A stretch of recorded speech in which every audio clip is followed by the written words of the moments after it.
Sean todos bienvenidos una vez más a este espacio. En el día de hoy vamos a continuar con el análisis de las cartas que el diablo le escribe a su sobrino. Y empecemos con una de las trampas más actuales del diablo, y es intentar que la política y la religión se mezclen a tal punto de que no podamos diferenciar una de otra. Que nuestra posición política se vuelva parte de nuestra religión, y es más, que la política importe más que la religión.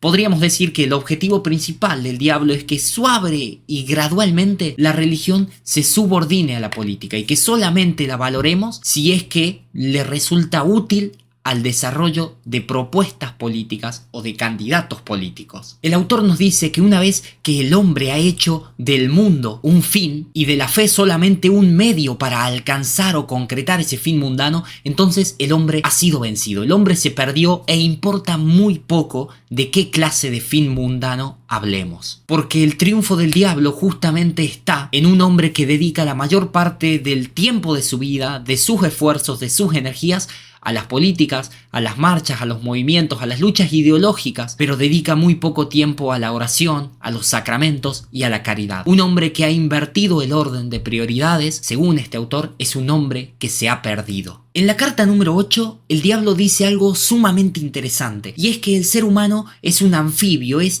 mitad espíritu y mitad animal, y como tal se produce una lucha interna en cada uno, porque nuestro espíritu forma parte del mundo de lo eterno, pero nuestra parte animal habita en el tiempo. Entonces, nuestro espíritu se inclina hacia un objeto eterno que busca alcanzarlo, pero nuestra parte animal hace que nuestro cuerpo, que nuestras pasiones, que nuestras fantasías estén constantemente cambiando, porque justamente vivir en el tiempo equivale a cambiar. Debido a esta doble naturaleza, espiritual y animal, no podemos alcanzar la perfección, pero sí podemos aproximarnos a ella mediante cierta constancia. El ser humano se mueve, dice este autor, en la ondulación, es decir, alcanzamos un cierto nivel espiritual del que repetidamente volvemos a caer, volvemos a subir, volvemos a caer, porque somos justamente pecadores. Una religión moderada es tan mala para nosotros como la falta absoluta de religión. El mayor triunfo del diablo es que nosotros alejemos nuestra mente de lo simple y de lo evidente. El diablo gana cuando somos incapaces de distinguir entre lo verdadero y lo falso. Triunfa cuando no buscamos la verdad, sino que buscamos simplemente elaborar discursos que son difusos, que son poco claros y muchas veces son contradictorios, pero suenan muy bien, son agradables. En definitiva, el mundo perfecto para el diablo es un mundo donde no existe la verdad, sino un mundo donde absolutamente todo es debatible. La risa en el ser humano es una externalización de una experiencia agradable en el interior. Nosotros, cuando vemos a alguien que se ríe, lo asociamos con alguien que lo está pasando bien. Y de hecho, podríamos decir que la risa es algo bueno. Pero el diablo en la carta número 11 le explica a su sobrino cuáles son las 4 causas de la risa. Y dice que el ser humano se puede reír por alegría, por diversión o por un chiste. 3 causas totalmente sanas y buenas. Pero hay una causa en la que el diablo se va a centrar y en la que va a intentar trabajar. Esa causa es la ligereza. Y vamos a tratar de, con la siguiente frase, diferenciar un chiste de una ligereza. La crueldad es vergonzosa, a menos que el hombre cruel consiga presentarla como una broma pesada. Cuando la crueldad se disfraza de broma, las personas pueden pasar de la desaprobación a la admiración.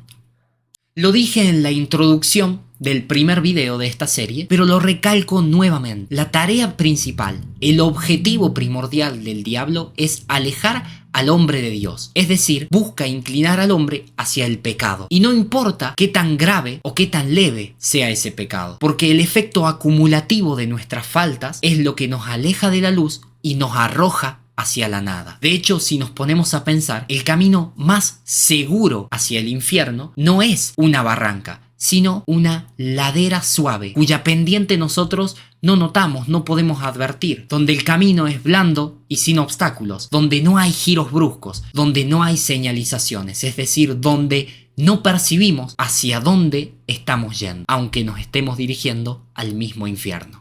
Justamente por esto, el autor introduce el concepto de hábitos y distingue dos clases: los hábitos que son activos, es decir, las acciones concretas que realizamos, y los hábitos que son pasivos, es decir, los sentimientos y los pensamientos. ¿En qué se diferencian uno y otro? Bueno, que cuando nosotros los repetimos, los hábitos activos se fortalecen, mientras que los pasivos se debilitan. Conclusión bien sencilla para que se entienda: si nosotros sentimos mucho y pensamos mucho, pero no hacemos nada, entonces cada vez vamos a ser menos capaces de actuar. Y a la larga, la sobreabundancia de sentimientos y de pensamientos nos va a volver indiferentes y nos va a volver incapaces de sentir y de pensar.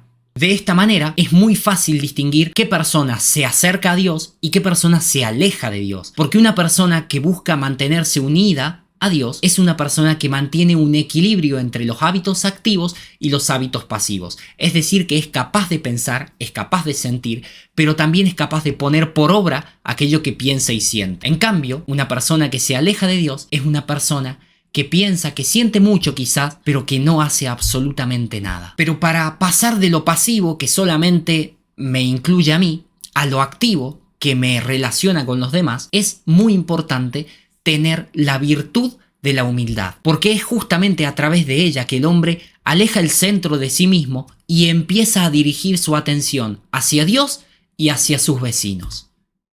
El autodesprecio puede convertirse en el punto de partida del desprecio a los demás y, por lo tanto, del pesimismo, del cinismo y de la crueldad.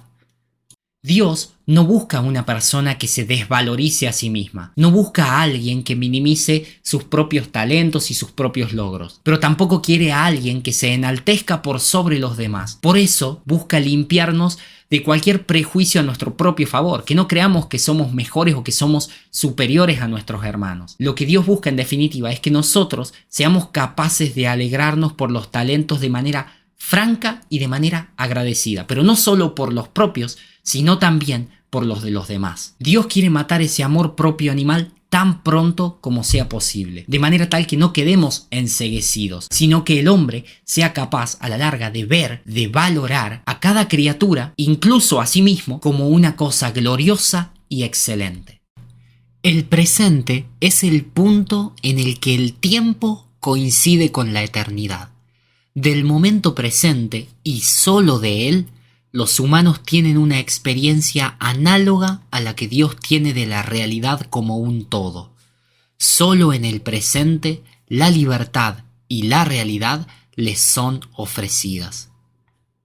Y para el diablo, esta es una tarea súper sencilla. Solamente necesita dar un pequeño empujón, porque nuestras necesidades biológicas hacen que nuestras pasiones ya se proyecten hacia el futuro y que despierten en nosotros esperanza, pero también despierten temor. Y el problema está en la realidad de esa esperanza o de ese temor, porque nosotros del pasado conocemos, porque hemos vivenciado, porque hemos experimentado, y en el presente, como estamos viviendo, también llegamos a conocer. En cambio, el futuro es desconocido, y si nosotros nos dedicamos a pensar en el futuro, estamos pensando en cosas que son irreales. Por lo tanto, del pasado, del presente y del futuro, este último es el que menos se asemeja a la eternidad. De ahí que casi todos los vicios tengan su raíz en el futuro, porque la gratitud es algo que mira al pasado, el amor es algo que se mueve en el presente, mientras que el miedo, la lujuria, la avaricia y la ambición miran siempre hacia adelante. Sin embargo, el futuro no es algo malo por sí mismo. Dios también quiere que el hombre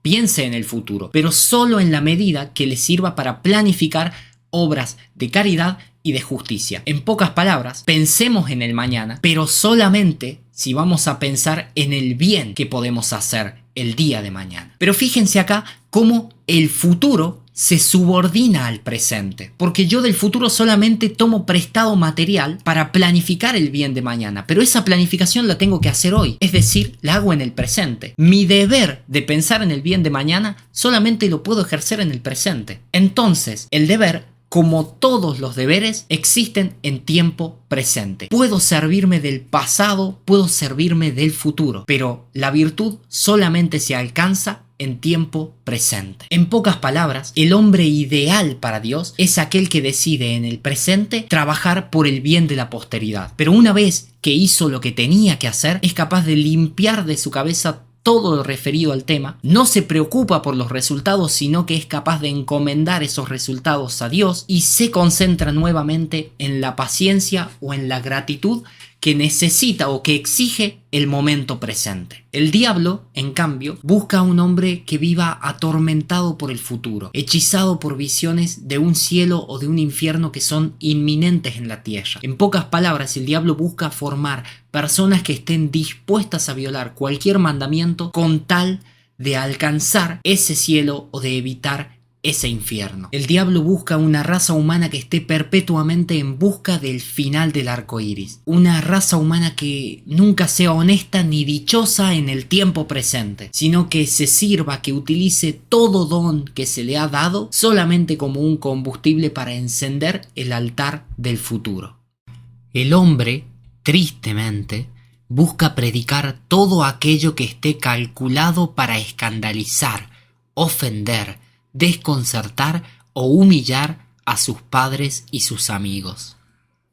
Respecto al amor, y más que nada orientado al amor en la vida en pareja, el diablo trata de instalar en la cabeza del ser humano la idea de que esta curiosidad y este efímero sentimiento al que nosotros llamamos estar enamorados sea como el único parámetro respetable, la única base sobre la que se puede establecer el matrimonio. En pocas palabras, terminamos nosotros creyendo que el matrimonio debe hacer permanente esta sensación o este entusiasmo del estar enamorados, y que si en algún momento se pierde esa chispa, entonces el matrimonio deja de ser vinculante.